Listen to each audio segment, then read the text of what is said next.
María Lugones y Walter Miñolo. La temática de este panel va a versar en torno a la síntesis precisamente y el feminismo descolonial.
Enfatiza más el hacer. Así que me gustó mucho escuchar la palabra hacer en mi boca, porque yo dije, bien. Bueno, entonces, empiezo. El habitar el borde, el límite fronterizo, es completamente distinto que habitar el intersticio. Quiero empezar hablando de la descolonialidad como un desprenderse críticamente de ver al género desde la epistemología moderna y hablar del por qué ese desprenderse requiere desprenderse del género como un concepto posible en un saber otro, en una epistemología de la exterioridad. No sé si ha habido un concepto universalizado más insidioso. Pensar desde la posición de entremedio en la colonialidad y modernidad, donde la colonialidad de género se ve, nos muestra la relación necesaria entre la dicotomía humano-no humano y la colonialidad de género, la deshumanización no en general. Si el humano es el hombre moderno de razón, el género tiene que ser concebido como dicotómico y dejándole a la mujer moderna una medida de humanidad inscripta en sus órganos reproductivos, una humanidad restringida a reproducir al hombre con mayúscula. Ahora, para que solamente el hombre moderno europeo sea exclusivamente lo humano y el género un rasgo humano, los seres que habitaron Ayala y habitamos y fueron conquistados y colonizados, dominados en ese momento por España y Portugal, no podían ser humanos. Es decir, lo estoy disponiendo de una manera lógica, ¿no? Es una exclusión.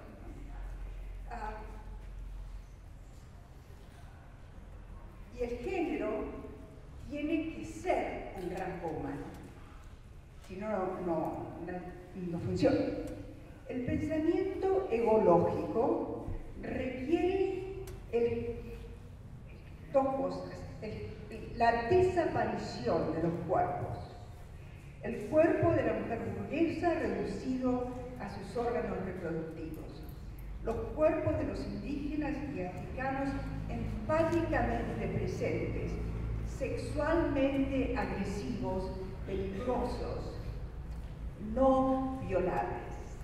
Y eso es algo que es importante de pensar. No violables.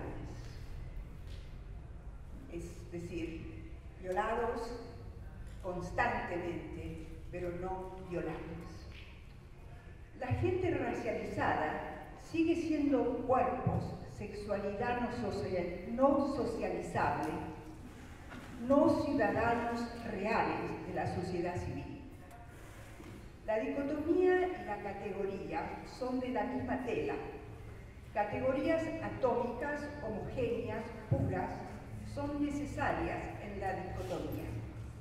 Mujer como mujer es un ejemplo claro y peligroso de esa relación. No hay tal cosa, no hay mujer como mujer. Nuestras posibilidades como seres humanos necesitan otras humanidades que lo humano moderno, humanidades primero no constituidas dicotómicamente. El segundo momento de la colonialidad de la decolonialidad nos lleva a las contribuciones, en este caso, de las mujeres de color, mujeres no blancas, racializadas como inferiores por naturaleza a la política del conocimiento. Audre Lorde, yo menciono, las que conozco bien, que son autoras negras mexicanas de los Estados Unidos. Entonces, Audre Lorde, Jackie Alexander, Gloria Anzaldúa, Patricia Hill Collins, mi propio pensamiento, pero no lo que conocen sino en mi libro Peregrinajes, Bernice Johnson Reagan, Chandra Mohanty hasta cierto punto y Cheryl Morata nos dan una visión donde las categorías y la dicotomía no tienen lugar. Somos todas mujeres activistas, entre comillas, en la práctica política comunal y desde la cual pensamos. Todas enfatizamos la comunalidad, que no es enfatizar la comunidad, distinto. Casi toda, y esta creo es nuestra contribución hacia otra realidad humana, enfatizamos la transformación del ser, de cada una, a ser seres comunales, que pensamos desde cosmologías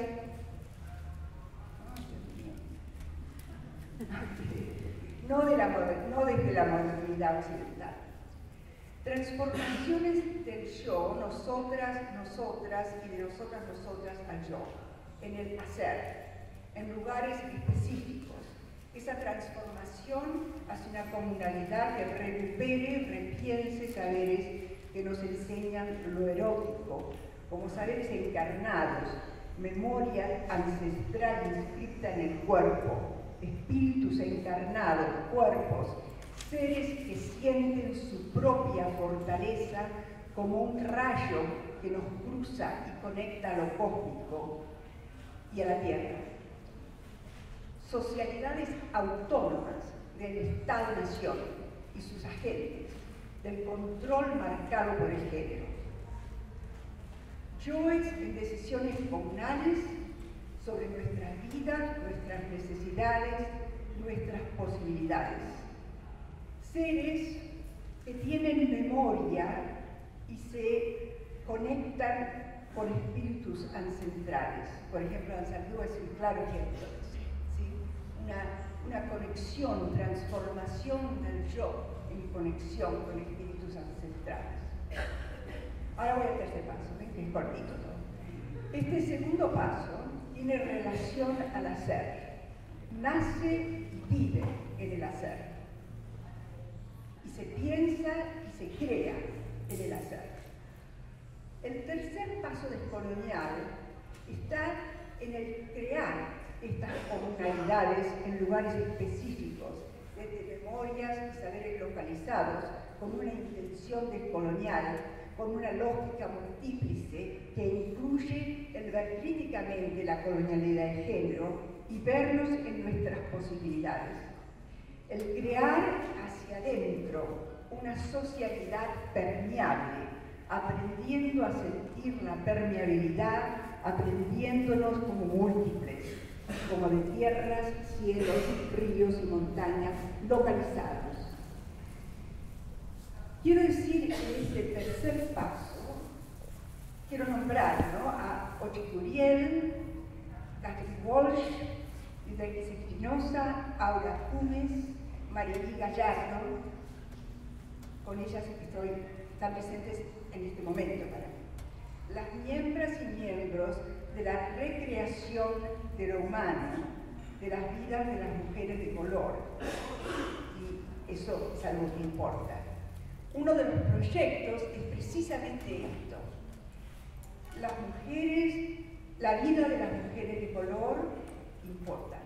Ustedes saben que el movimiento, las vidas de los negros importan, ¿sí? Pero en general es vida de hombres que importan, ¿no?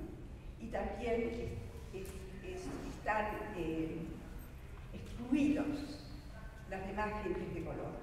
Entonces hemos empezado un movimiento que no es de pedir nada al gobierno, es de formar una sociedad completa, rica, que pueda moverse en la sociedad a un nivel popular que tenga las características que ya no creo.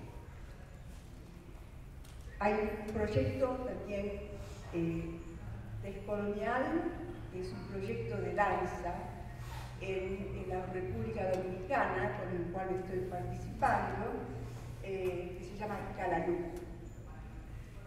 Lord, así la Audre Lorde, dijo que seamos lo suficientemente valientes como para arriesgar la eléctrica carga erótica sin tener que desviar nuestras miradas y sin deformar la tremendamente poderosa naturaleza creativa de ese lagos. Ahí está.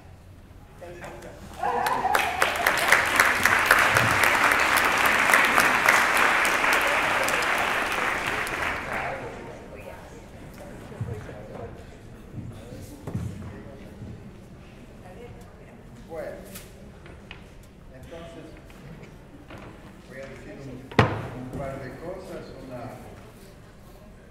para iniciar la conversación con María.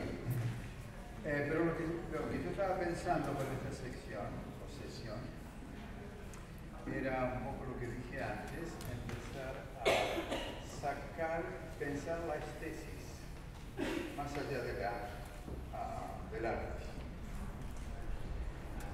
Y bueno, como decía Alejandra, ¿no?, sacarnos de encima esa estética que es una forma de regulación y de control de subjetividades. Y pensar cómo esto se relaciona con el racismo y el sexismo. ¿No son hermosas las blancas y las rubias? No se hace la gente cirugía estética, no se hace gente cirugía estética para hacerse más feo. Se hace cirugía estética para hacerse más lindo. ¿Y en qué consiste ese concepto de belleza, que no es solamente belleza en el arte, sino que circula en todos los aspectos, fenómenos, experiencias de la vida? Entonces, cuando María habla de mujeres de color, bueno, son feas. ¿Cómo se llamaba aquel programa? ¿Juanita la Fea? ¿Un programa de televisión? Sí, Juanita la Fea, que evidentemente surgió como una, digamos, en la esfera del entretenimiento, etc. Es decir, surge una respuesta a una celebración de lo feo. Y yo creo que esto hay que tomarlo en serio filosóficamente. Si nos hacen bárbaros, si el desmérito nos hace bárbaros, o nos hace perezosos, o nos hace inútiles porque pensamos cosas que no redundan en el progreso, en el desarrollo y lo que se piensa la mejora de la sociedad. Somos feos en el sentido de que somos indeseables. Y esto, como lo dijo muy bien Adrián, creo que es una cosa que ya viene desde hace tiempo, pero se ha acrecentado y se va a seguir acrecentando en este momento. Es decir, en Argentina conocemos los trabajos de Bunge, no de Mario Bunge, sino del Bunge del principio del siglo, pero era, digamos, todo es el desmérito de, digamos, el indio que no le gustaba trabajar. Y ahora nos vamos dando cuenta que lo que no le gustaba al indio, y en ese sentido el rebelde era un bárbaro con mucha honra o la digna rabia, como dice nuestra Batista, era alguien que no le gustaba trabajar para otro.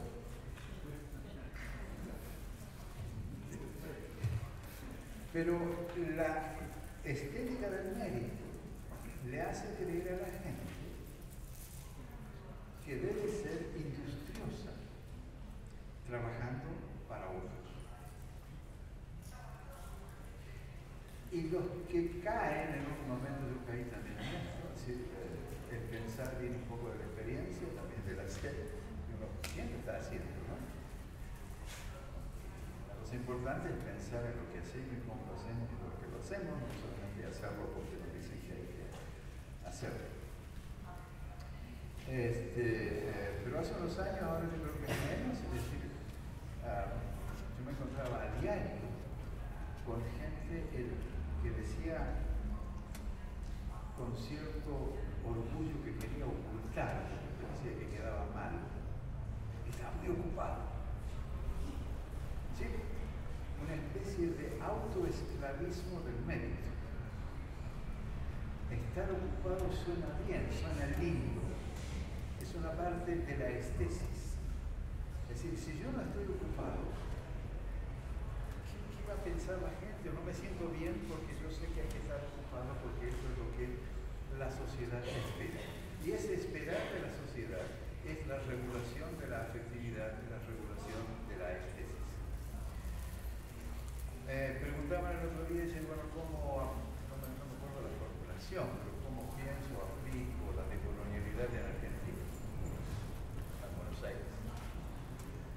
Y bueno, para mí la cuestión es empezar a pensar la colonialidad y el hacer de colonial, es empezar a comprender la colonialidad, pero no la colonialidad abstracta.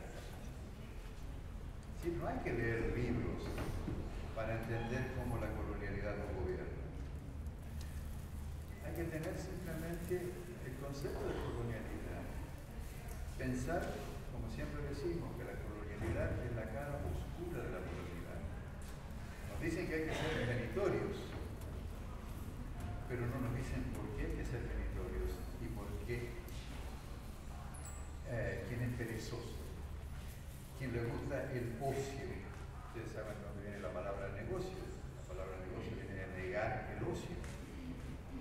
Entonces los ociosos están fuera de esta sociedad. Entonces lo que está ocurriendo ahora, que se refería a Adrián aquí en otras partes, es la racialización del ocioso, porque la racialización no es una cuestión de piel. La racialización no es una cuestión de sangre. La racialización es quien controla el discurso y controla el saber. La universidad, el museo, la iglesia, los medios, y hace creer a la gente que es inferior, porque es mujer, porque es queer, porque es hombre de color o porque es ocioso. Sí, esto es una de las últimas manifestaciones de la retórica de la modernidad. Se está rehaciendo constantemente. Aparecen nuevos discursos, pero también aparecen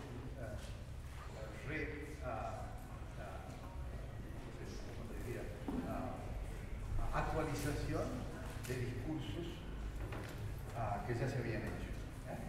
Ahora, yo decía antes, empecemos los argentinos allá a pensar que estamos en el mundo y no solamente en el Atlántico. Y que Europa, ¿qué Europa?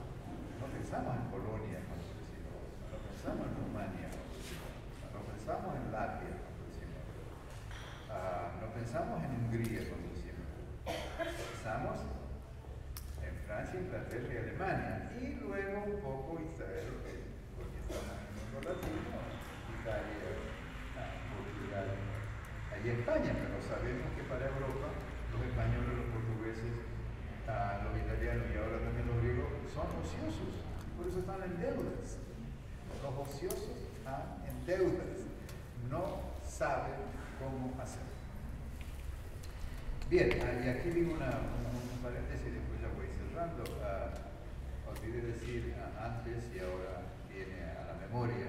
Esta cuestión del indígena ocioso, del primitivo ocioso, es una cuestión que se da al mismo tiempo en Malasia, en Filipinas, en Indonesia. Y hay trabajos muy serios ¿ya?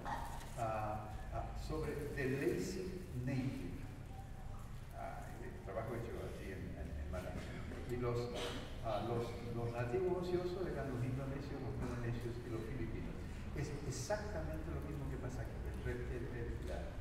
La retórica de la modernidad empieza a ser ociosos. Y ser ocioso es evidentemente desmedro.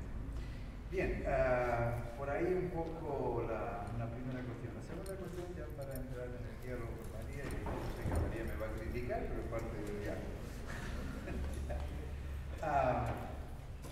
Y esto yo lo que digo lo aprendí mucho de leer y conversar con María, sobre todo en los últimos 3 o 4 años, donde nos encontramos siempre en Holanda, en Edinburgh, y nos escuchamos dar las clases y seguimos conversando fuera de las clases. Entonces lo que veníamos pensando todos en la cuestión de lo humano, el men, Silvia Windel, etc. Pero lo que yo voy pensando aquí, sí, el concepto de humano, man, hombre, como dice María, no existe lo humano. El humano no existe. Quizás hasta el siglo XII, XIII o XIV. Ustedes dirán, pero sí, como si el ser humano tiene millones de años. No, eran seres vivientes que conversaban, como nos enseña Maturana. Pero los seres vivientes que conversaban, que formaban lo comunal, como dice también Maturana, formaban lo comunal porque somos amorosos. Los animales somos amorosos. Lo vemos también en la madre, digamos, que da luz a un gato, un perro, que es amorosa, que cuida. Bueno, los humanos también somos amorosos, es decir, regeneramos la especie, nos reproducimos. Lo que se reproduce es el Toyota, no se reproducen gatos, perros y esto que llamamos humanos. Nos regeneramos. Hay una regeneración de las especies.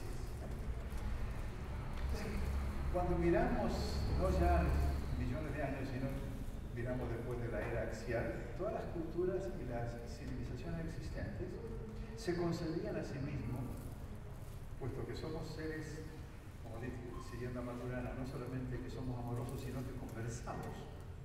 Y porque conversamos, es en la conversación que se hace lo comunal. Lo comunal no se forma por políticas públicas. Usted tiene que ser amigo de su vecino. No, eso no dice la iglesia. Ama a tu prójimo como a ti mismo. Y después te dice, bueno, mátalo porque va a competir contigo y te va a tener un auto mejor. Entonces, somos seres amorosos y formamos lo comunal por la conversación. No la comunicación, conversación. La comunicación ya es una cuestión técnica, ¿no? Es decir, que pasa por las máquinas y todo este tipo de cosas. Bueno, pero lo que va a ser una larga historia corta, lo que empieza a hacer el ser humano, cuando el concepto de lo humano que se empieza a construir como hegemónico, empieza también a construir una sociedad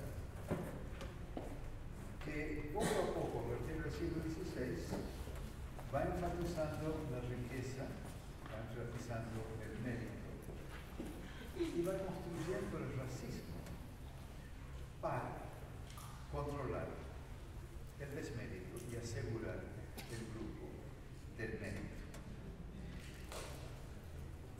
Digamos, para en las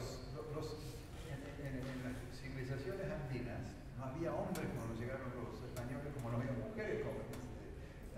No había hombres, había runas. ¿Ya?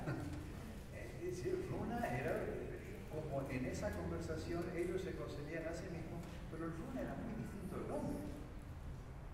¿Por qué? Porque el runa se concebía a sí mismo en lo comunal de la familia, pero no la familia madre, padre e hijo. La llama era la familia, el ajo era la familia, el río era la familia, la gallina y toda la familia. Todo el ayo. Es decir, y si un chico, un nuevo nacido no dependía de la madre y el padre, era parte del ayo, todos eran amorosos, ¿no es cierto? Para los chinos no existía el ser humano recreado europeo. Ellos se nombraban a través de Ren. Y Ren se concebía Ren en una relación totalmente distinta con el imperio del cielo, como ellos concebían, ¿no es cierto?, el cosmos. Es decir, no solamente como lo concebían, sino como lo sentían. Y por eso hoy los intelectuales de Mara están hablando no de cosmovisión, sino de cosmoexperiencia o cosmoexistencia, una cosa así, porque la cosmovisión es muy occidental, es el ojo, no el afecto, los sentires, etc.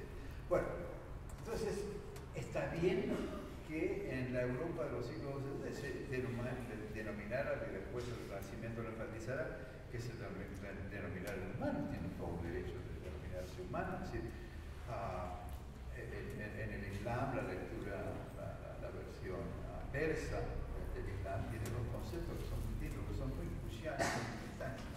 No son cruciales, pero va por esa manera de pensar. Uno que es Bashar y otro es Insan. Entonces, Bashar, todos somos Bashar, porque cuando nos regeneramos, como estos seres, organismos vivos con sistema nervioso, empezamos a gatear, etc. Somos sistemas biológicos, ¿no? Esto es el Bashar. Pero después la cuestión es como dicen en inglés, el becoming, el devenir del Bashar. Y ese devenir del Bashar es el Insan. Pero ese devenir del Bashar Insan no es homogéneo. Lo que hace el humano es, poco a poco, tratar de homogeneizar o también separar para asentar la idea del humano que es modelado sobre el hombre. Y en inglés queda bien dice human. Entonces lo que quiero decir, el humano se va construyendo a sí mismo. En Occidente, el humano no es universal. Es regional con la pretensión imperialista de ser, es regional con la pretensión imperialista de ser universal. Entonces, hoy ese humano es el mérito, como decía Adrián, ¿no? Si no somos meritorios, somos menos humanos. Entonces, ese humano construye tres puntos de referencia para asentarse y para separar. Uno es el racismo. Pero el racismo, de nuevo, es decir, se construye de una manera, pero ya en el siglo XIX-XX ya es una cuestión de sangre, no es una cuestión de piel. En España, renacentista fue de sangre, ¿no es cierto? Moros y judíos tenían otra sangre, había que mantener la pureza de la sangre cristiana. Pero después viene toda la cosa biológica, etc. Entonces se secularizan, entonces ya no es la sangre, la religión, sino que la piel, y después se transforma la nariz, el pelo, etc. Pero luego ya pasa a ser nacional, como se habla. Los latinos en Estados Unidos no solamente son vistos a distancia porque son de color, no todos los latinos son, como ella es marroncita, yo soy blanquito. Lo latino, o la latinidad, pasa por la lengua. Cuando empiezas a hablar, así, a mí me ven como un gringo, y entonces me tratan así, me acercan y me hablan como un gringo. Y yo empiezo a hablar, y dicen, what a beautiful accent, where are you from? Entonces, ahí la racialización no es por mi piel, ni es por mi sangre, es por mi acento, y también porque de pronto hago cosas que no se espera dentro del hábito estadounidense. Entonces, bueno, cuando la hago, me doy cuenta que la hago porque hay reacciones, entonces me corrijo. Entonces, el racismo es una cosa, es, digamos, el discurso que hace que tiene el poder, como discurso del mérito, que tiene el poder de desmeritar a otros seres humanos, o menos humanos o no humanos. El otro es el sexismo, la otra categoría. Y aquí yo aprendí mucho. Entonces, pues yo pongo sexismo como paralelo al racismo. Es decir, el sexismo es una categoría que inventa, es decir, esa categoría construye el concepto de mujer. Como también dice María, siguiendo a Federici, aquí es donde María me va a corregir, me va a pelear. Federici dice, bueno, las mujeres que estaban luchando por su libertad no le convenía al hombre que controlaba. No le convenía porque el hombre que controlaba tenía a la mujer, y la mujer no es una cuestión de sexo, una mujer porque es una cuestión social, ¿cierto? La mujer estaba en Europa, no necesariamente en los Andes o en Mesoamérica. La mujer tenía un rol inferior, es decir, cuando llegaban a España llegaban con las mujeres, pero para las civilizaciones andinas y mesoamericanas esta cuestión era, no había mujer, que es lo que bueno, sí estaba lo que podemos llamar femenino masculino.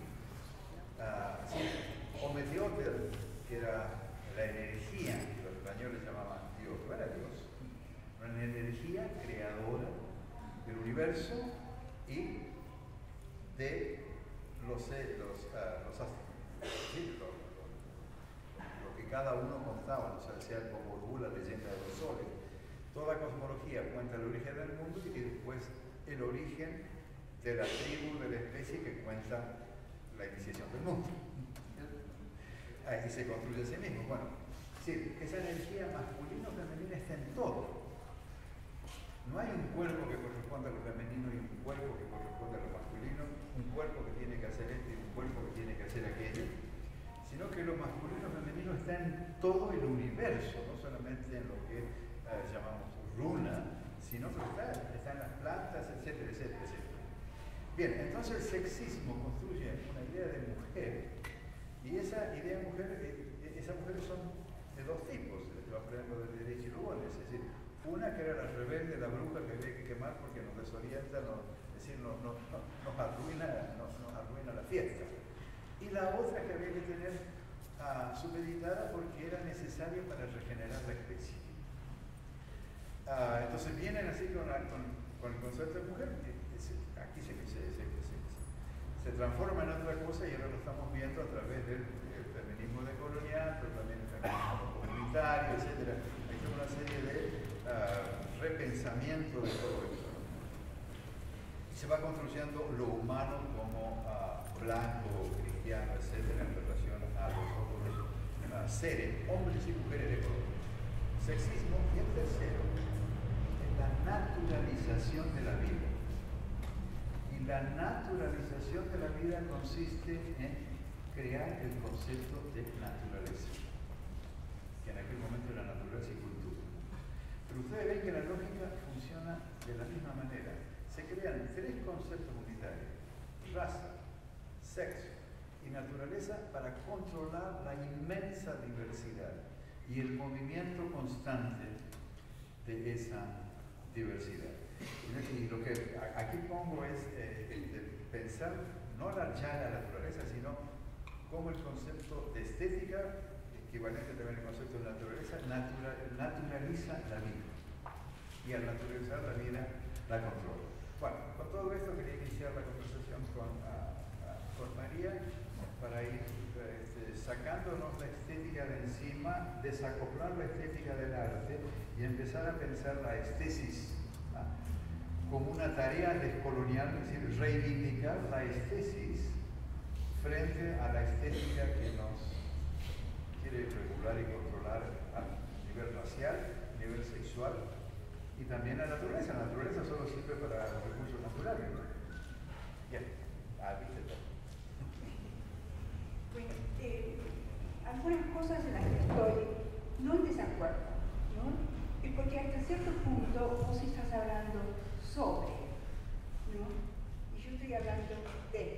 Eso es lo que vos crees. Bueno,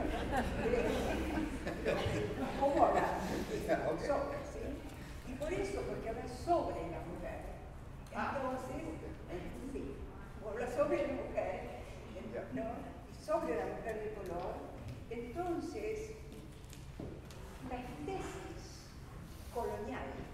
tesis de la colonialidad hasta cierto punto no tiene la razón por la cual nosotras pensamos de una manera tan, pero muy, no nos saca de ahí, que no hay mujer universal. No hay mujer universal. No hay mujer universal. ¿No? En los años 80 dijimos, las mujeres blancas son mujeres blancas, las mujeres de color son mujeres de color. Y no tenemos nada que ver una con la otra, porque nunca pudimos hacer que hablaran de raza. ¿Y qué hicieron? Consiguieron toda clase de puestos. El resultado del feminismo les vino muy bien. Sacaron toda clase de cosas. Y las mujeres de color siguieron siendo gente despreciada, gente violada sin ser violables, gente pobres, gente, la verdad, como basura humana, ¿no? Y esa experiencia desde adentro es una experiencia que te hace saber, no hay mujer universal, ¿no? La violencia siempre particular y racializada. Y también no hay una distinción entre raza y género, por lo tanto, ¿verdad? Entonces hay esa relación raza y género, es como una fusión, que uno vive esa fusión de una manera que necesita, es decir, uno la vive, la siente, ¿no? Está constreñida, ¿no? Uno escribe como si uno estuviera contra la pared, pensando, ¿y de esto cómo salimos? ¿No? Y pensando toda clase de ideas para salir de eso, pero también para nombrar lo que es, ¿no? Y las ideas siempre tienen que ver con esto. Siempre tienen que ver con un sentirnos distinto, ¿no? Y para ese sentirnos distinto nos necesitamos. Necesitamos tener voz. No tenemos voz si no nos entendemos, si no estamos abiertas a escuchar, ¿no? Si no estamos abiertas a la posibilidad de que el sentido que sale de esa boca no sea el mío, ¿no? Pero tengo una relación al mío, porque la que habla también está saliendo de esa terrible posición de ser mujer de color. Y entonces lo transformamos. Y al transformarlo, no hay cosa más bella que una mujer de color. Nos lo creemos total. Y la belleza tiene que ver cómo somos, con qué es lo que nos hace bella nuestro color. Sí, nuestro color es parte de eso, ¿no? Pero también nos hace bellas el que tenemos una disposición, una manera de sentir, de ver a los demás, que puede ver en la gente blanca. No la gente racializada, blanca por naturaleza, sino gente que tiene posibilidades, ¿no? Pero nos vemos a nosotras mismas como ciertamente, como gente que pueden sentir distinto. Por eso, esas transformaciones del yo, que son transformaciones del yo, de yo a nosotras, de nosotras a yo, son tan fundamentales en todas esas escrituras. Y por eso que en esos proyectos, como en el proyecto de las mujeres, la vida de las mujeres de color importa, no son marchar, no, son reconstruirnos. Y la reconstitución, una de las fuentes que tiene, es una memoria inscrita en el cuerpo, ¿no?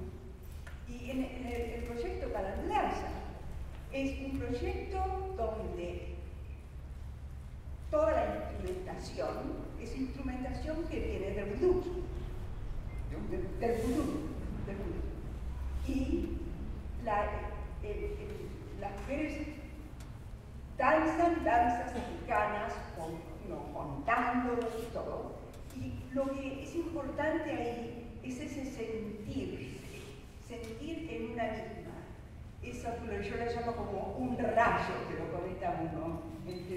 cósmico y la Tierra, ¿no? Esos niveles distintos que no son separables para Arlacush cuando está pensando, ¿no? De una realidad, cuando está hablando de la realidad indígena, ¿no? Y en general, vivimos totalmente desconectados de esos distintos niveles, ¿no? Vivimos en un presente muy empobrecido, donde ninguno tiene voz, ¿no? Donde los cuerpos están desaparecidos. Y para eso a mí me parece tan importante que no es la generación es parte de lo que la gente hace, no es el centro de nuestra vida, es parte de lo que hacemos, ¿sí? Algunos lo hacemos, otros no lo hacemos. Pero el cuerpo no se puede reducir a eso. Y en tanto eso, yo hablo de femenino y masculino más o menos, pero, el cuerpo es el cuerpo en relación, donde el concebir no puede ser lo que nos hace humanas, no nos puede ser lo que nos hace gente, ¿no?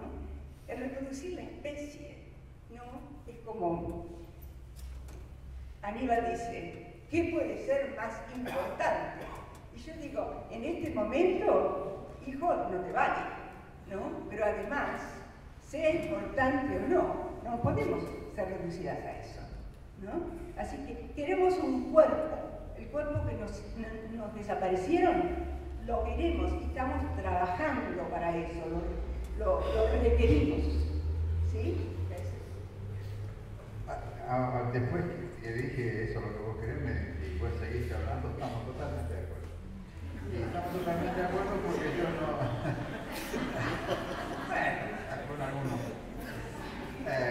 no, claro, yo hablo, digo, estamos totalmente de acuerdo porque yo hablo sobre la mujer, no puedo hablar desde la mujer. Yo hablo, y aquí viene una cuestión muy importante, es decir, de dónde hablamos. ¿Qué quiere decir de dónde hablamos? ¿Quién habla de dónde habla?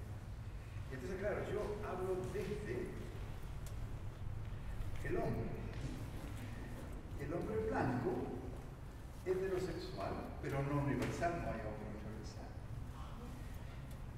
Entonces, la cuestión del hacer y del cuerpo y del pensar. Y lo que decía antes, cómo nos decolonizamos, cómo pensamos las colonizaciones, es decir, bueno, primero hay que saber entender la colonialidad, no como una cuestión teórica, sino entenderla como nos afecta a nosotros. Es decir, cómo la colonialidad nos ha hecho ser lo que creemos que somos. No somos lo que creemos lo que somos lo que nos han hecho creer que somos. Y aquí Fanon tiene un concepto muy importante, que es de sociogénesis. Él lo aplica a lo del negro, es decir, él sabía que tenía la piel negra, claro, pero no sabía que era negro. Entonces, tener piel negra y ser negro son dos cosas totalmente distintas. Ser negro es ya una clasificación racial de quien controla el discurso del médico o el discurso de la raza, ¿no? Bien, entonces, esta es una cuestión muy importante. Primero es decir cómo la colonialidad nos controla. Y una vez que empezamos a no escuchar o escuchar de refilón, cuando empezamos a escuchar seriamente cómo todo discurso de la modernidad es un discurso de control, entonces empezamos a descubrir la colonialidad y empezamos a descubrir cómo la colonialidad nos domina y nos controla. Claro, no somos seres únicos, es decir, vivimos en categorías sociales que el discurso de la modernidad parcela. Entonces yo, cuando empecé a pensar todo esto, me di cuenta que quería ir a París porque me habían llevado de la nariz, ¿no? Es decir, yo tenía que ser como los franceses, y no era un intelectual. Si quería ser intelectual, tenía que ser como francés, y no iba a ser un intelectual. Y bueno, cuando llego a Francia, me di cuenta que no podía eso. Me llevó un año o una cosa así, ¿no? ¿Por qué? Porque los franceses desde chiquito aprendieron el francés y a mí me costaba un trabajo enorme hablar en francés y leer francés. Además, desde chiquito y desde la escuela tenían toda esa historia de Francia, habían leído a Descartes, a Voltaire, qué sé yo, y yo, bueno, a Proust, yo tenía que saber eso, mamarredo, del Proust, ¿no? Que son muy interesantes. Pero entonces empieza a pasar por el cuerpo, porque no es racionalmente que yo empiezo a pensar eso, no, lo empiezo a sentir. Y como ahí estamos de acuerdo, cuando empezás a sentir algo, ¿sí? O lo bloqueás y después te vamos a psicoanalista, o dejás que corra y entonces empezás a pensar lo que te pasa. Empezás a entender. Exactamente, entonces empezás a pensar lo que te pasa y empezás a entenderte no como un individuo aislado, sino que esto que me pasa es porque estoy en sociedad, es decir, ¿por qué me siento inferior aquí? ¿Por qué los franceses y los españoles empezaron a llamarnos sudacas? Bueno, pues el sudaca es sí, como se dice, ocioso, ¿no? una cosa así. Vienes del sur, hueles mal, etc. Después voy a Estados Unidos y bueno, soy latino. Entonces cada uno se siente mal y después empieza a reivindicar, claro que soy sudaca. So what? ¿Qué hay de...? Entonces empezás a pensar y a... Hasta un momento te decís, ¡qué bien! ¡Qué bien! Entonces empezás a pensar como sudaca o como latino, y entonces ahí yo empecé a abandonar la semiótica. Y ahí es cuando escribí el lado más oscuro del Renacimiento. El lado más oscuro del Renacimiento fue una biografía, o autobiografía, mejor dicho, porque es un libro escrito para entender lo que pasaba a mí, pero también lo que pasaba a todos los latinos con que yo estaba conversando en Estados Unidos. En ese momento, el concepto de colonialidad no lo conocía el colonialismo, entonces empecé a entender cómo el colonialismo creaba estas cosas. Y después cuando Quijano me dio el concepto de nacionalidad, de colonialidad, digo, pues sí, claro, esto es una lógica subyacente que controla distintas esferas, ¿no es cierto?, del pensar, del hacer, etc. Entonces todo lo que yo escribo, pienso, hago, lo hago a partir de esta digna rabia, como decían los adventistas, de haber empezado a comprender que alguien me hacía inferior, y acá hay escala, ¿no? Porque claro, evidentemente un africano en Francia la pasa mucho peor que yo, pero de todas maneras, es decir, esa jerarquía está. Entonces todo lo que hago es a partir de la digna rabia, es, digamos, por un lado para afirmar el orgullo de ser un bárbaro. Como decía Groucho Marx, yo no quiero pertenecer a un club que quiere que yo sea su miembro, ¿no? Es decir, no quiero pertenecer al club de lo humano. Eso lo quería en un momento, y parte de irme a Francia era porque yo inconscientemente quería ser humano.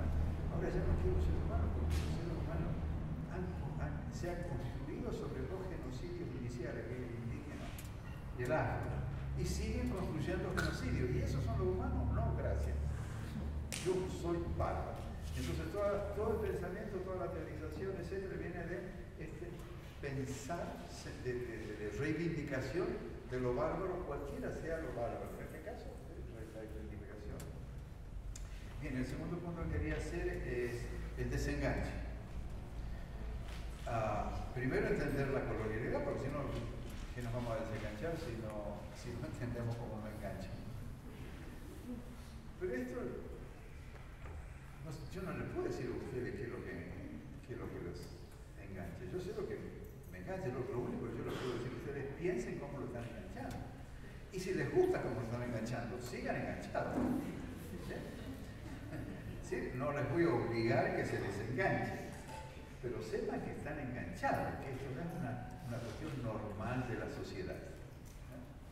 Entonces, ¿de dónde viene el desenganche? ¿Cómo nos desenganchamos? De nuevo. Esto es pensar cómo nos engancha, pero empezar a pensar cómo se llamaría comunalmente.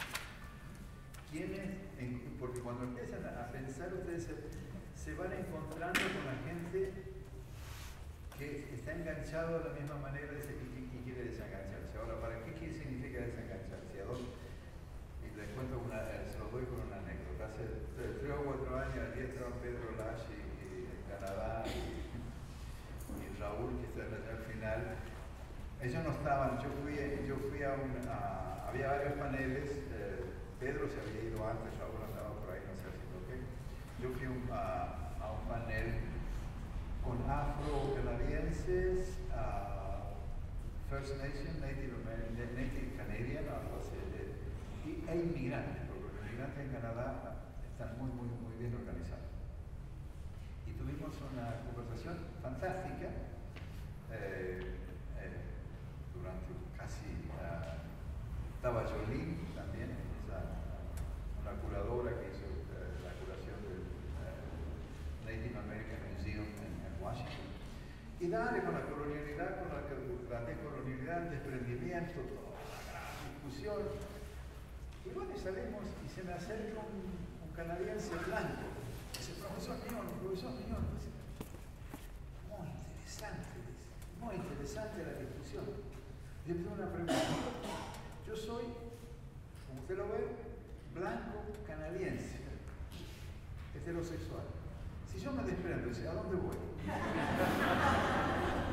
Esto es un chiste de una gran seriedad, porque yo me había dado cuenta, porque los indígenas tenían dónde ir cuando se desprenden, los afros tienen dónde ir cuando se desprenden, los inmigrantes tenían ir donde se desprenden, pero el hijo de un settler, de colonos de asentamiento, ¿a dónde voy?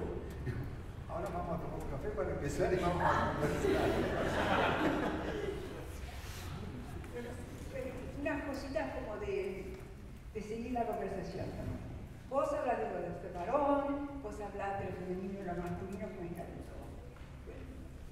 Hace 2 años empezamos, viste, en ese sentido que vos llamás como, ¿cómo lo llamás vos? Algo lindo.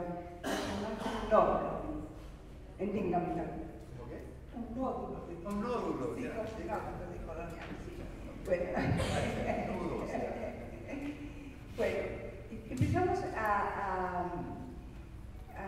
pensar y a investigar qué demonios es la masculinidad. Y empezamos también a pensar sobre masculinidades marginadas. ¿Sí? Y entonces yo te digo a vos, ¿qué masculinidad estás hablando? ¿No?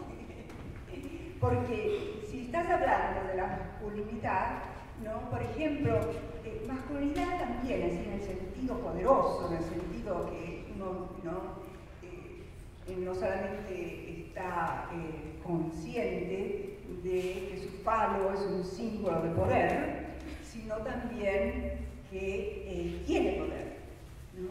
Así que en esas lecturas coloniales,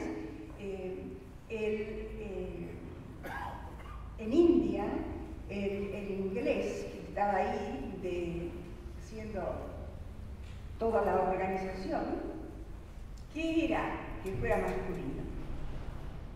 Masculino era si sabía mandar y también si sabía organizar, ¿no? O sea, tenía que tener un conocimiento general que no era un conocimiento más que superficial, ¿sí?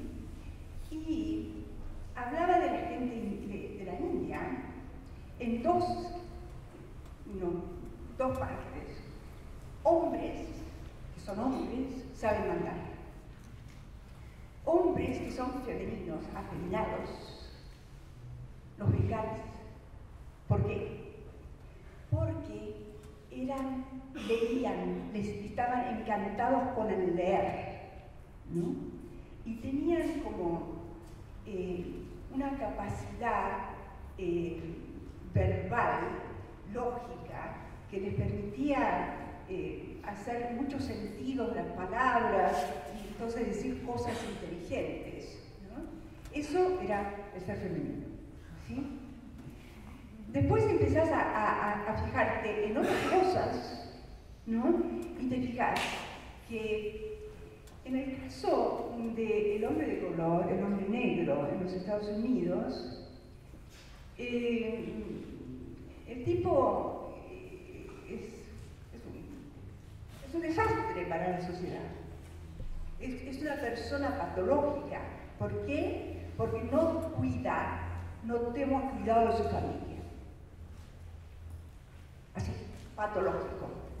Y resulta que la familia negra en los Estados Unidos tiene una concepción ancestral de qué es la familia. Y la familia es una comunalidad donde lo que se centra es la mujer como fuerte, que hace elecciones, que tiene poder en la comunidad y también protege y trabaja conjuntamente para los chicos. El tipo, bueno, si sirve, sirve, si no sirve, chao, ¿no? Entonces, en la masculinidad marginada del hombre negro en los Estados Unidos, el no estar conectado, ¿sí?, es una parte de el ser marginal, ¿sí? Pero esa marginalidad es algo que también lo conecta con querer recuperar su masculinidad con respecto al hombre blanco, ¿no? Entonces, entre las dos cosas, no sabe cómo recuperar desde su propio sentir qué es tener una relación con la comunalidad en la cual pertenece, ¿no? Claro, es interesante porque el hombre negro se viste, bueno, el hombre negro que es en los lugares pobres, se viste muy paquete, muy como sombrero, flores en el sombrero, no flores así como un clavelito, no, flores en el sombrero, ¿no? La ropa muy ajustada, los pantalones como pachuco, ¿no? Es decir, una manera de ser, ¿sí?, que es muy particular, ¿no? Caminar un poco como si uno estuviera un poco chueco, ¿no? Pero parte de la cosa, ¿no? Así que como uno dice masculino, y te puedo decir lo mismo de lo femenino, la verdad no sirve, la verdad no sirve. Es decir, hay cosas que sentimos, cosas que tenemos en la piel, cosas que tenemos en todo nuestro ser, que son distintas, ¿no? Pero hasta qué punto eso se puede clasificar con esa determinación, no nos hace bien, y sobre todo no nos hace bien a las tipas a las cuales nos han sacado el cuerpo y nos han puesto órganos. ¿Hasta qué hora vamos? ¿Tenemos tiempo para conversar? Sí, yo voy a hablar algo. Sí, ¿por qué no hablamos con todos?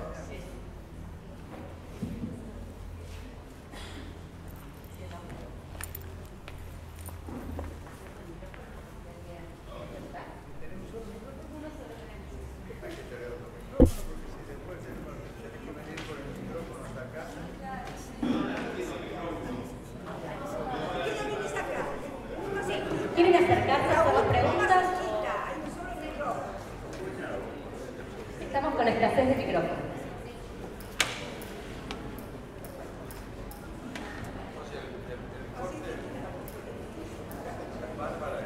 Sí, yo quiero intervenir porque como esto es el principio y quiero plantear que, y tal vez desde la experiencia, ¿no?, que pensar en la decolonialidad, se mencionó el sexismo, el racismo, la cuestión de la naturaleza, pero no se mencionó ni la homofobia, ni la lesbofobia, ni la transfobia.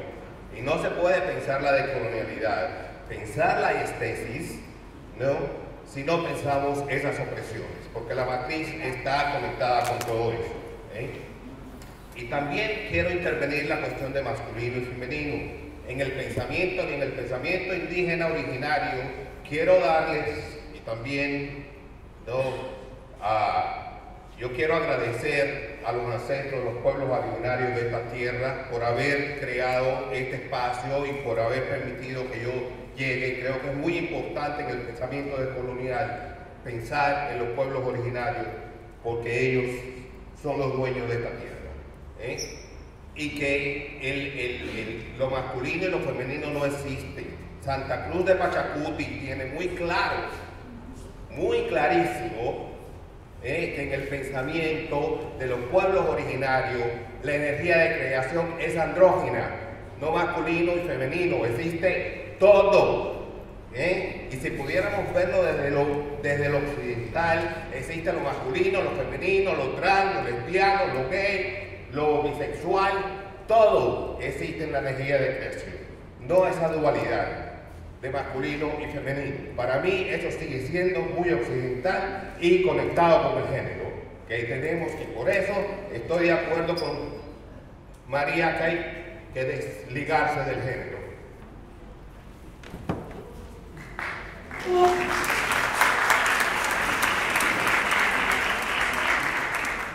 Bueno, ahora me invitas a hablar un poco lesbiana. Aunque yo no me llamo lesbiana, me llamo torta, ¿verdad? Porque eso de hablar lesbiana, ¿de dónde? No tengo conexión con eso. Pero Patricia Hill Collins dice lo siguiente, cuando está hablando de la posibilidad de una comunalidad, ¿no? Dice que las mujeres negras, está hablando de las mujeres negras, le dice, tenemos que aprender a querernos, ¿no? A poder mirarnos a los ojos y si hay deseo, seguir con ese deseo, ¿sí? Es decir, parte de la relación homofóbica es un cerrarse a las posibilidades propias de la especie. ¿Sí? Lo que iba a decir antes es, también ahora se conecta con lo que dice Raúl. Cuando yo hablo del racismo y sexismo, esto implica toda la cuestión de la homofobia, es decir, no la mencionamos, pero ¿de dónde surge la homofobia? Si no surge del sexismo y del racismo. Que lo traigas a colación está bien, pero traerlo a colación como que esto no es lo que estamos hablando, es decir, es no haber entendido el planteo que estoy haciendo. Pero hay algo más. Estamos, y esto es lo que iba a decir después María, tenemos que aceptar que estamos atrapados en toda la conceptualización occidental. Claro que masculino y femenino no existe. Cuando yo dije antes Viracocha y homeoteoteo, ¿cuál es esa energía? El concepto de masculino y femenino es occidental y dualista. Pero lo que estaba muy claro en Pachacuti y en la cosmología, la cosmoexperiencia y vivencia de los pueblos originarios y de las grandes civilizaciones, es que para la regeneración de la vida hace falta dos tipos de cuerpos y dos tipos de elementos.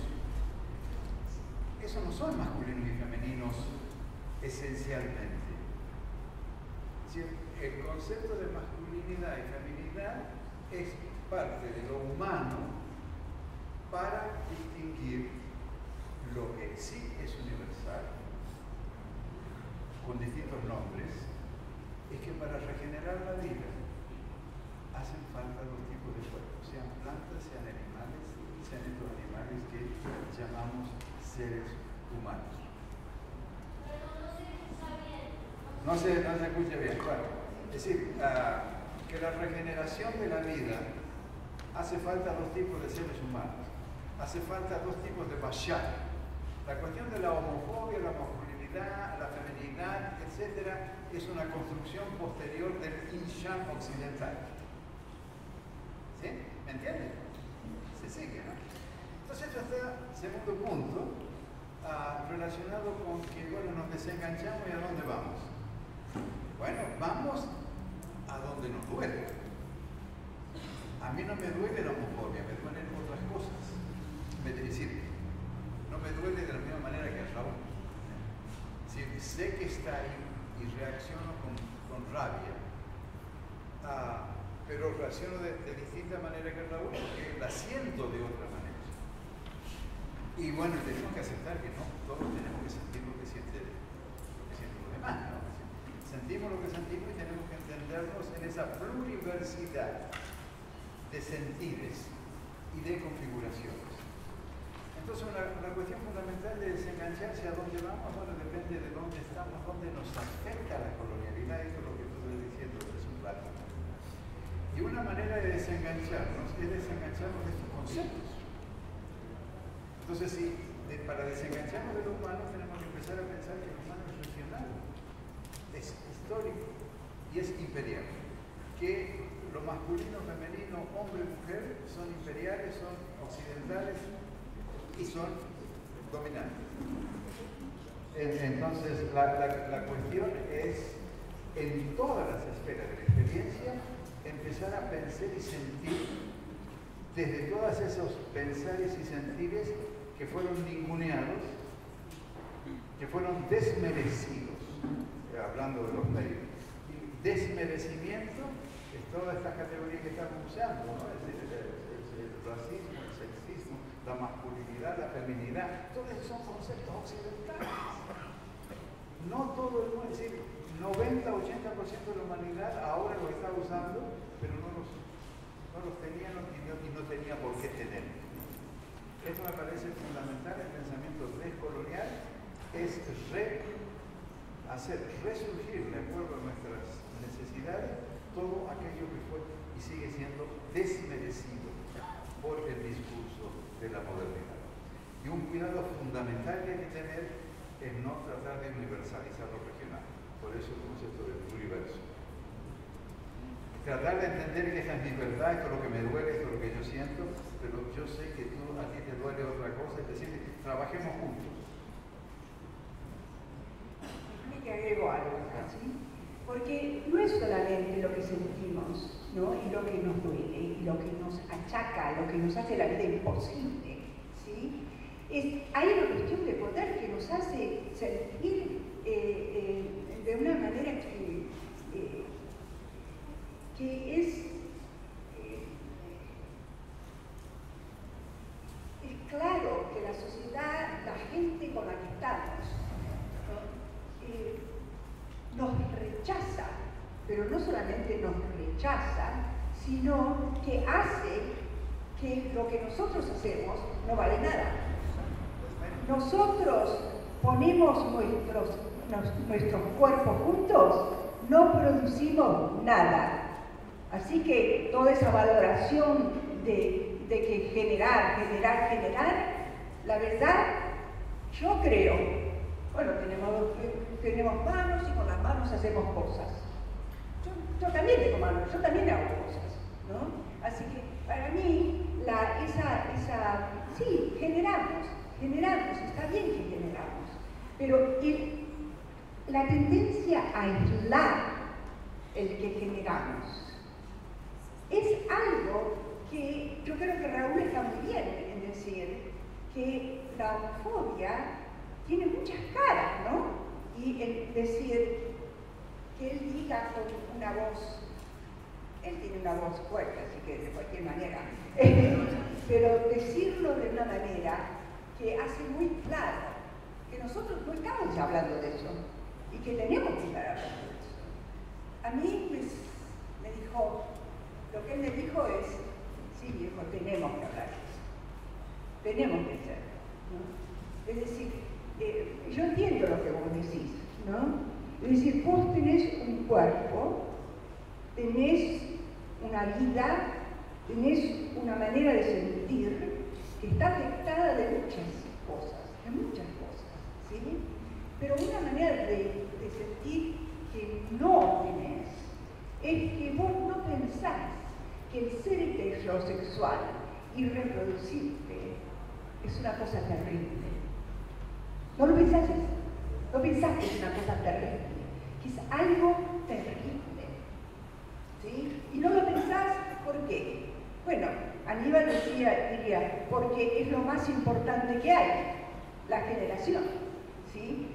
Pero vos fijate si esa generación se la redujera a los esclavos. Ponele, que tengan esclavos que se regeneran y el resto como había, ¿no? Como granjas o estancias donde los esclavos se regeneraban, ¿sí? Lo dejaran para eso. Entonces, el regenerarse sería una vergüenza, sería una cosa terrible, ¿sabes? Y yo creo que ahí es parte de lo que estoy de acuerdo con Raúl. ¿Dónde está Raúl? Ahí está. Estoy de acuerdo con Raúl, ¿verdad? Que es homofobia, porque el sentirse en el cuerpo, en relación de poder con los demás, ¿sí? No es simplemente sentir, ¿sí? Es sentir que la propia relación a los demás es una relación tal que nos sacan, nos tiran a la basura, ¿no? Todo lo que hacemos con nuestros cuerpos es un asco, ¿no? Mientras que los heterosexuales lo que hacen con sus cuerpos es lo mejor de la vida. Lo mejor de la vida y lo más valioso, porque encima de todo se reproduce. A ver, ¿vos decís que yo pienso que la homosexualidad es o...? Estoy invitando a que piensen de la posibilidad que la heterosexualidad sea una cosa terrible. Un ejercicio. No, es decir, porque yo pienso que la heterosexualidad, bueno, primero que no pienso que la homosexualidad sea una cosa terrible. Primero que no pienso que la homosexualidad sea una cosa terrible. Segundo, soy muy consciente que la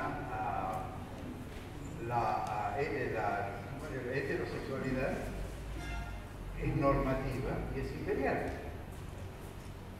Eso soy muy consciente. Está bien, pero cuando vos mencionás toda esta cosa de la reciprocidad, es problemático. Pero esperate. Está bien. No, espere. No, pero por menos. Pero ahí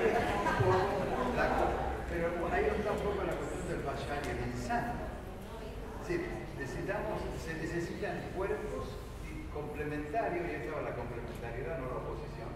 Se necesitan cuerpos complementarios para la regeneración de la vida. Sí, pero ¿por qué es que la regeneración de la vida es un punto central?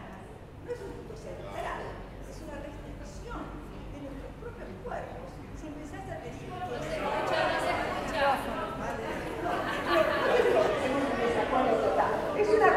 es una cosa para continuar hablando. Sí, no, dijo a María, ¿por qué la regeneración de la vida es una cosa central? Yo creo que para conservar la especie, a lo mejor conservar la especie no es una cosa central. También hacer la comida es necesario para recuperar la especie. También. A ver, ahí la... Yo quería decir algo. Que venga para acá. Sí, si podés. Bueno, yo quiero hablar de la comida. Porque la cuestión de la naturaleza está relacionada con los roles. Está el señor y si querés después vos, la compañera. Bueno, gracias. Yo cuando me enteré del desarrollo de este congreso, o estas jornadas, Bueno, ponerlo un poco más lejos porque... cuando me enteré de la existencia de estas jornadas, pensé que era contratiempo del desarrollo político de la situación política argentina y latinoamericana. Entonces me salieron dos ideas de lo que ustedes dijeron, nada más, disculpen, soy corto de ideas. La primera es que a la palabra ocioso, aquí hay una historia. Recientemente, bueno, va a ser irritante por ahí lo que digo, pero a ocioso contemporáneamente acá se dice ñoqui. Ñoqui. Ñoquis. Se le llama ñoqui. O se le llama militante. O se le llama peluca. o se le llama fiacún, o santiagueño, cabecita negra, o vago y mal entretenido. Es decir, hay una larga historia de nombres que se fueron sucediendo y siempre por no trabajar para el poder.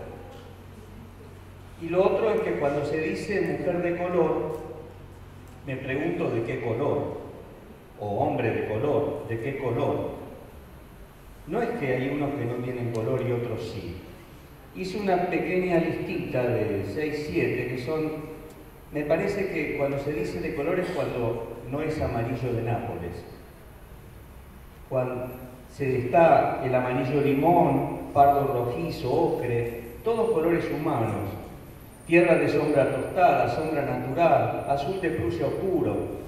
Yo vivo en Abasto y estoy rodeado de senegaleses, sudaneses, bellísimos, de colores tan diversos, coreanos, chinos, criollos. No es blanco y negro, somos infinitos, creo. María, perdón. Infinitos. ¿Podemos sumar varias?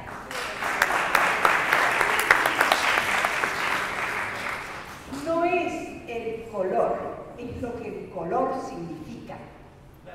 Lo que el poder le da como significado al color. Somos mujeres de color porque somos. Yo creo que es una cosa inesperada en los Estados Unidos, que mujeres negras, mujeres asiáticas, mujeres indígenas y mujeres chicanas y mestizas nos juntemos en una coalición contra el poder que está relacionado con el racismo. Hay una cuestión muy corta. A mí me llama la atención, es decir, primero que la intervención de Raúl y la intervención del señor muestran que respondemos a donde nos mueve el zapato, donde nos aprieta el zapato. Y eso está muy bien. Pero tenemos que entender que el zapato no nos aprieta de la misma manera a todos y a todas. Este es el punto. Y el segundo punto es, si en esta reunión nos vamos a poner a confrontarnos entre nosotros mismos, no tiene sentido decir yo me voy. Yo no vine aquí para defender mis ideas y confrontarme con ideas. Yo vine aquí para conversar y construir comunidades. Pero si ustedes quieren discutir que esto, que me duele aquí la cosa y vos no haces esto, y vos no ves esto, y vos no entendés esto, bueno, yo pido perdón por existir y me voy a pasear por la avenida 9 de Julio.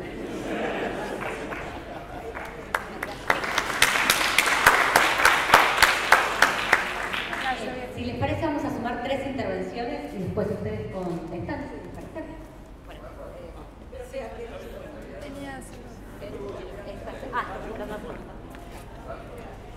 Buenos días, gracias.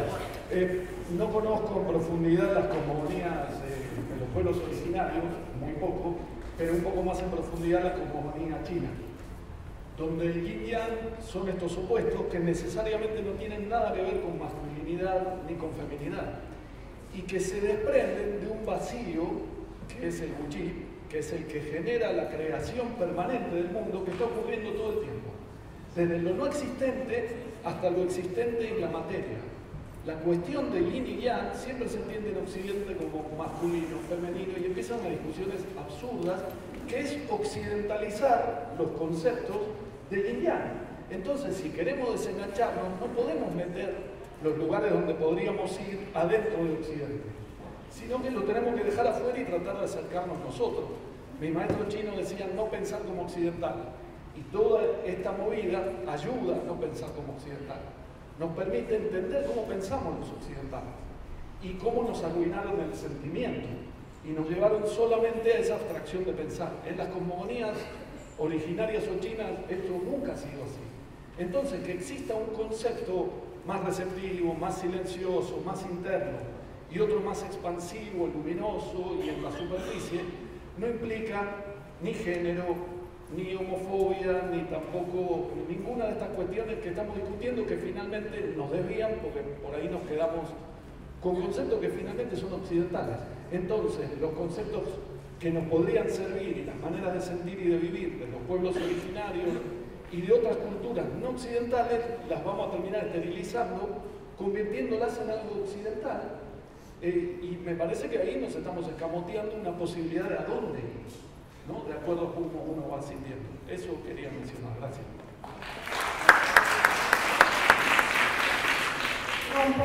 Un poco lo mismo, creo que pensaba en un principio como de acción y reacción, como dos fuerzas que generan algo, producir y hacer juntos, y ver de qué manera se puede hacer juntos o como sea.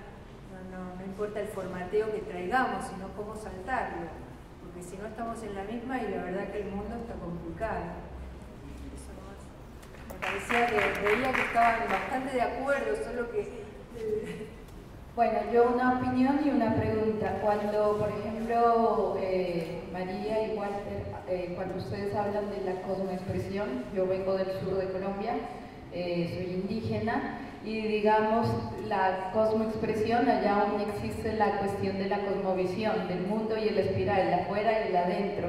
Y desde cuando también se habla como de unismo, el esencialismo y el occidentalismo, también como performancista que trabaja el desnudo, yo sé que las mujeres de Colombia se han empoderado desde su cuerpo, pero al mismo tiempo también los femicidios, sobre todo en el sur de Colombia, por el conflicto armado y el mismo cuestión de asesinamiento sobre sus cuerpos, cuando se habla de un desnudo y el mismo sincretismo que llegó a ese territorio. Y cuando hablamos de la latinoamericanidad, quisiera como saber qué activistas o qué personas que yo pueda como empezar a trabajar sobre la cuestión del cuerpo, el empoderamiento, y sobre todo colombianos, y esta cuestión también de el servicio doméstico y el servilismo, porque si hablamos del empoderamiento del mismo cuerpo, los mexicanos, los paraguayos, las bolivianas, y ese mismo, digamos, ese mismo colonialismo de que las personas que hacen trabajo doméstico, y mismamente en Colombia y acá, son de raza, de una raza de que no es un color puro. Y bueno, lo de la cosmovisión, que aún allá se encuentra lo de los nazas, los ingas, los aguas, los camensá, de que para nosotros la cosmovisión sí existe, el occidentalismo de la cosmoexpresión para mí es nuevo, esa temática de que tú dices cosmoexperiencia, porque aún allá en el yagé o el remedito lo vemos como el adentro, el afuera y lo que yo me apropio de eso mismo. Y la temática de qué pensadores latinoamericanos sobre el cuerpo y el empoderamiento. Y mismamente sé que allá las mujeres sí hacen una lucha a través de las danzas y los rituales, pero así mismamente están asesinados. Digo, desde mi región, desde Pasto, que es más grande el femicidio que inclusive en toda la nación de Colombia. Entonces, eso. Dale, vale. Sí, buenos días. Yo vengo de Montevideo, Uruguay, Facultad de Humanidades. Tengo una serie de preguntas para hacer, pero bueno, voy a tratar de ser lo más breve posible porque seguramente hay otra gente que quiere intervenir también. A mí lo que me llama la atención del discurso descolonial o decolonial, nunca sé exactamente cómo decirlo, cómo nombrar toda esta problemática de tener un pensamiento situado, ¿no? Vamos a decir, para contraponer a un pensamiento universalista. Y creo que es una reacción correcta, o sea, ante el pensamiento universalista del hombre, con mayúscula, oponer pensamiento situado, ¿no? Y el pensamiento situado tiene esas problemáticas que las dos personas que están en la mesa de pronto no sienten lo mismo porque no se pueden situar exactamente igual frente a las problemáticas. Pero a mí lo que más me llama la atención de todo lo que se ha hablado es que, por ejemplo, la palabra capitalismo no aparezca. y es una lástima, porque el pensamiento universal se ha construido por la expansión global del capitalismo.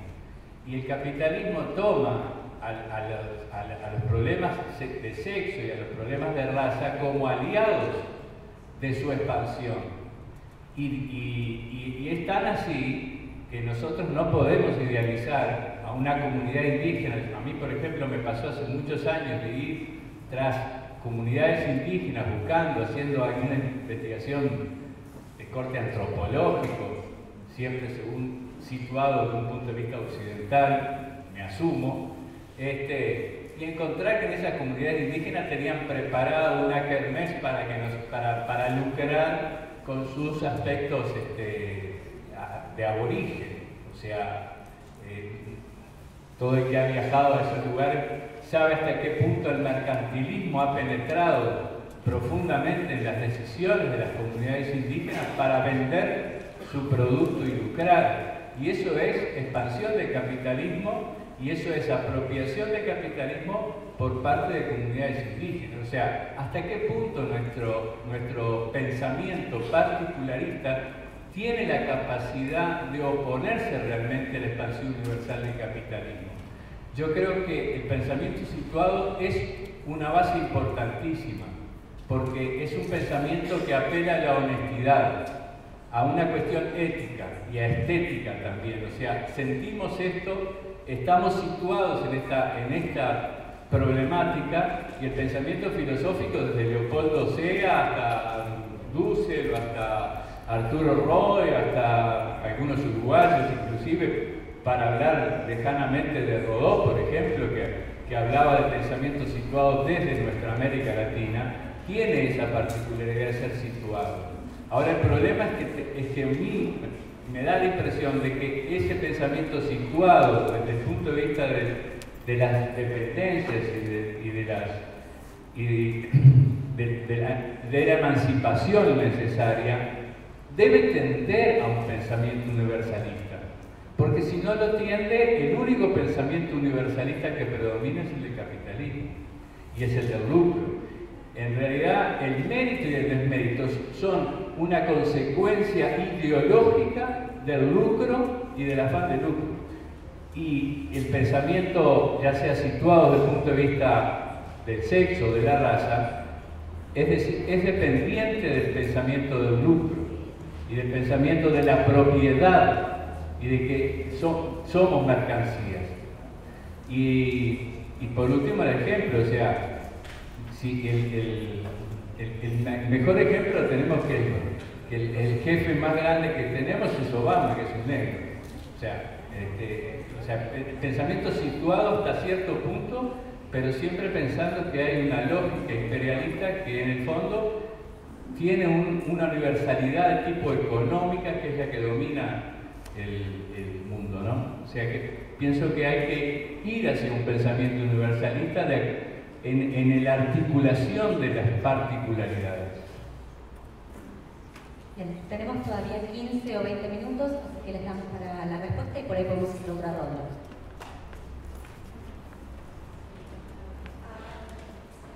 A vos, brevemente, yo te digo Ochicuriel, sí, ¿verdad? Auracumes, sí, y podemos hablar después, sí, y poder conversar más con Espinosa, sí. En el libro que editamos, claro, sí. sobre la tipo de economía, el artículo de ella es la que abre toda la discusión. Sí, ella también está en Colombia, ¿no? Sí, podemos después hablar.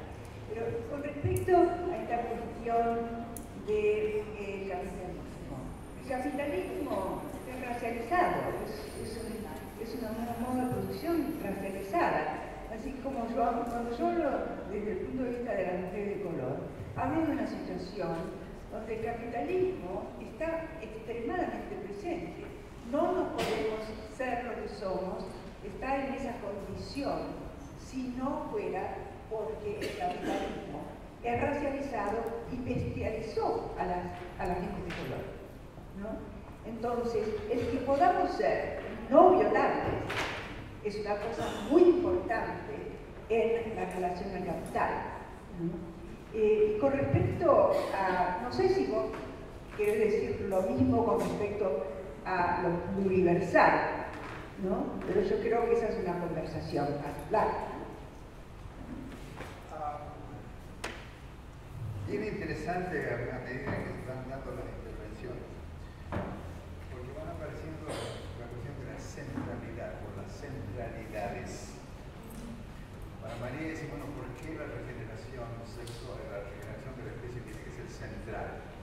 La alimentación es central, pero la alimentación es central no para la regeneración de la especie, para la preservación. Pero María, la centralidad es decir, la masculinidad es pensar que la masculinidad es una cosa terrible. No lo pensé así, porque yo pensé que la barbarie es una cosa terrible, pero yo me empecé a identificar como bárbaro. ¿Sí? ¿Por qué? Porque el discurso que hace de la homosexualidad, el discurso, una cosa terrible, el discurso de la moralidad, y viene del cristianismo, ¿cierto? Del pecado nefando de las casas. La centralidad aparece en Raúl, bueno, no se habló de homofobia. No se habló de capitalismo, no se habló que tenemos un montón de palabras para clasificar. No se habló, empezamos a hablar, estamos hablando. ¿Cierto? Estamos hablando, pero estamos viendo cuáles son las centralidades. O sea que este seminario se va a hacer en la medida en que aparecen las centralidades de cada uno de nosotros. Y entonces empezamos a conversar cómo relacionamos esas centralidades. Entonces, pensamiento situado. Si estuvimos hablando todo el tiempo de pensamiento situado, ¿qué, dónde, quién?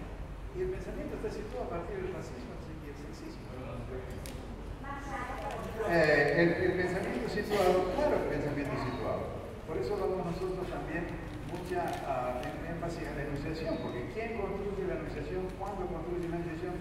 ¿Cómo la enunciación construye todas estas categorías que estamos hablando? La masculinidad no la creó Dios. La masculinidad la creó un pensamiento situado, la creó la enunciación, ¿no es cierto?, lo que llamamos civilización occidental. Estuvimos hablando todo el tiempo del pensamiento situado a partir de categorías que llegan donde nos estamos ubicando de acuerdo a nuestras centralidades. Para mí la centralidad, donde a mí la digna rabia me aparece, es cuando me doy cuenta en Francia, etcétera, que soy un sudaca, soy alguien del tercer mundo. Y ser del tercer mundo no será bárbaro, pero en fin, es una cosa bastante denegada. Capitalismo. Estuvimos hablando todo el tiempo de capitalismo, pero estuvimos hablando en dos lenguajes distintos. Cuando hablamos de colonialidad, hablamos de que está implicada la colonialidad económica, porque la colonialidad nos controla en la economía, son discursos de economía, son discursos de la política, son discursos de sexualidad, son discursos de racismo, son discursos de epistemología, son discursos de subjetividad. Y esa es la diferencia que tenemos con el marxismo. El marxismo ve la centralidad en el capitalismo, y nosotros vemos la centralidad en la colonialidad. Una vez que entendemos esto, empecemos a hablar e incorporemos, ¿no es cierto?, el capitalismo en estas conversaciones. Pero creo que eso es lo que tenía que decir simplemente y conectar la centralidad con la enunciación. Es decir, el capitalismo no es naturalmente central. La homofobia no es naturalmente central. Es decir, son distintas centralidades que las hacemos centrales porque nos afectan a nosotros, pero no podemos esperar que todo el mundo acepte, se enganche, es decir, sienta esas centralidades como nosotros. Tenemos que entender que hay muchas centralidades en la colonialidad y es lo que nos desmerece y nos controla.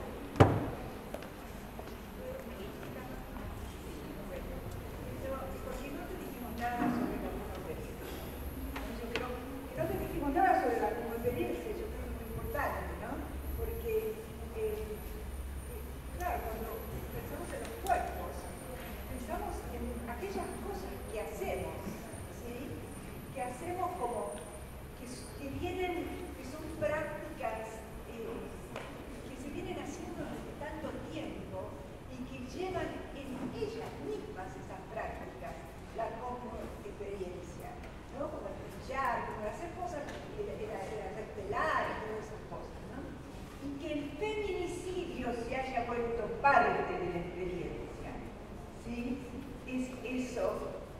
que se vive como mujer indígena, no solamente, pero que también se vive como mujer indígena.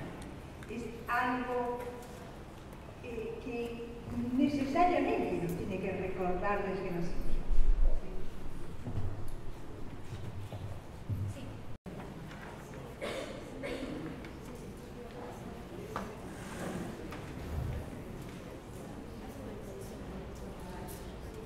Gracias. Primero quiero agradecerles la posibilidad de poder pensar y escuchar a dos pensadores como estuvimos escuchando recién. Yo soy abogado, no tengo nada que ver con el arte, pero tengo una inquietud. Además de ser abogado, soy descendiente de mapuches. Conocí mi cultura mapuche por una propia iniciativa mía, porque de alguna manera fue víctima de esa colonia y me redescubrí con mi identidad mapuche ahora que tengo 40 y pico de años. Y soy abogado, me recibí con diploma de honor, o sea que el conocimiento occidental de la colonia lo conozco en profundidad. Conozco en una profundidad tan profunda mi conocimiento del derecho, que me di cuenta, sin conocerlo a usted, y le pido disculpas por haber vivido sin haberlo leído hasta ahora, pero me di cuenta que tenemos un punto en común, que es darnos cuenta, o yo sentir en mi propia experiencia de vida, que soy una víctima, que fui esclavo, que soy esclavo de este sistema, de este pensamiento colonial, que me hizo querer ser abogado y vestirme occidentalmente, y acá estoy, ¿no? Tratando de ir entonces contra todo lo que aprendí, tratando de desaprender ahora todo lo que aprendí. Y me interesó mucho, y me llegó por una comunicación de un amigo estas jornadas, y yo estoy buscando con mis compañeros, además de mi actividad, formamos la primera cooperativa de trabajo de abogados del país. Lo cual implica, de alguna manera, desafiar el rol individualista del exitismo, de la meritocracia, de la actividad del abogado. Y también, con nuestro estudio, con nuestra forma de encarar el derecho, nos dimos cuenta que el derecho en realidad es un conjunto de discursos, de enunciaciones para justificar la esclavitud de los por los menos, sean homosexuales, sean mujeres, sean negros, lo que fueran, o yo, que soy mapuche y que me enteré y asumí mi condición de mapuche después de desprenderme del conocimiento occidental. Entonces, mi intervención y mi interés de estar acá tiene que ver con esto. Además de ser abogado, soy antropólogo.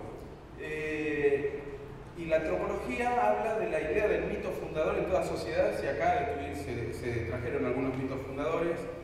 Y nosotros, nuestro planteo del derecho occidental, tiene que ver con esta idea del mito fundador de la idea del contrato social. Acá nosotros hablamos de la Constitución, hablamos de los derechos, y en realidad los derechos es un conjunto de discursos que disfrazaron la colonización, la explotación, la opresión de los pueblos. Yo digo, para mí la distinción entre géneros, entre razas, yo la distinción que hago entre quienes se hicieron con el poder y el resto que lo sufrimos. Y entonces lo que quería plantearle, sobre todo a Miñola, a ver qué mirada tiene él. Ahora compré los libros para llevármelo y leerlos. Pero qué mirada, nosotros, nuestro planteo desde nuestra cooperativa, que se llama Glocal, por global y local, porque nosotros vivimos en el mundo, pero queremos tener nuestra mirada desde Berazategui, de donde soy yo. Nosotros planteamos esto: si realmente esta sociedad se va a transformar en una sociedad más justa, primero tenemos que desaprender todo lo que nos enseñaron nuestros esclavizantes, esclavizadores, opresores, los colonizadores, como lo queramos llamar. Ellos vinieron y nos colonizaron y nos dieron este mundo. Entonces, nosotros pensamos desde el derecho, y lo ejercemos y defendemos los derechos de los consumidores, del derecho colectivo, trabajamos con personas con discapacidad, que es otro colectivo que creo oprimido. Nosotros creemos que el gran desafío de esta generación, que hoy vive sobre la tierra, que vive acá en América Latina y que vivimos acá en el cono sur, en el cono urbano, que para mí es buenísimo que estemos en una universidad del cono urbano bonaerense. ¿Cómo construimos un sistema de ideas que no sea referencial y que no hablemos? Yo venía pensando en el auto cuando venía recién. Es descolonial. Entonces, si el pensamiento es descolonial, tomo como referencia el pensamiento de la colonia. Y de alguna manera, lo venía pensando, tratando de interpretar qué sería el pensamiento descolonial. Si yo quiero pensar un mundo otro, un mundo nuevo, quiero pensar un mundo justo, me tengo que desenganchar. Y si me desengancho, me voy a un universo nuevo de ideas. Y entonces me parece como desafío de los que estamos acá, que sería interesante y me gustaría su opinión, cómo construimos un sistema de ideas, un nuevo tipo de acuerdo, un nuevo mito fundador que nos abarque en todas nuestras diversidades, porque nosotros vivimos acá y tenemos nuestra única vida para vivir y esa vida tiene que ser digna y justa. La mirada nuestra del derecho es construir un nuevo tipo de discursos que no sea referencial al discurso europeo y que de alguna manera dé cuenta de estas diversidades que somos, de estas alteridades que somos, de estas anormalidades que somos, y que construya un consenso que no tenga que ver con la idea del contrato social, que es una idea del capitalismo, porque el contrato es una forma del comercio. Una sociedad que quiere construir justicia no puede estar hecha en la lógica del intercambio. Entonces, nada, me quedé pensando en esto, cómo el derecho, en este pensamiento descolonial, cómo podríamos pensar nosotros, sin ser referenciales al pensamiento que nos oprimió, para construir un sistema de ideas que nos permita ser diversos.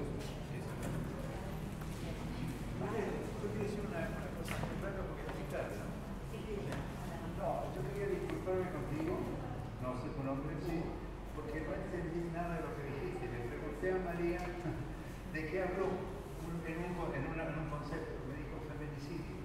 Bueno, si yo tuviera que haber respondido eso, ok, con un concepto me dijo eso, pero si yo tuviera que haber respondido eso, te hubiera hablado de los trabajos de Rita Segato, pero como Rita Segato está aquí, no, te hubiera referido, pero por eso no.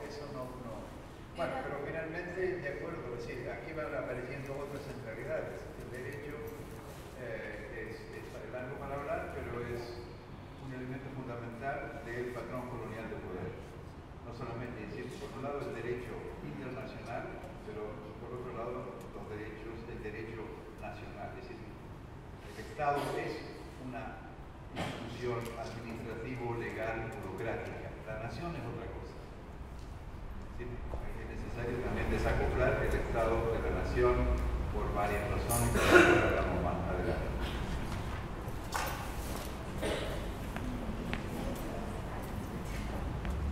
Bueno, muy bien. Estamos ahora por terminar este conversatorio, porque se está avanzando el tiempo, lo que no quiere decir que se cierren las discusiones, probablemente vuelvan a aparecer. Quería recordarles que ahora está teniendo lugar el taller de grabado en la Plaza Seca y que, bueno, que nos volvemos a encontrar acá a las 3:30 de la tarde con la idea de continuar con un foro taller respecto a la actividad cultural.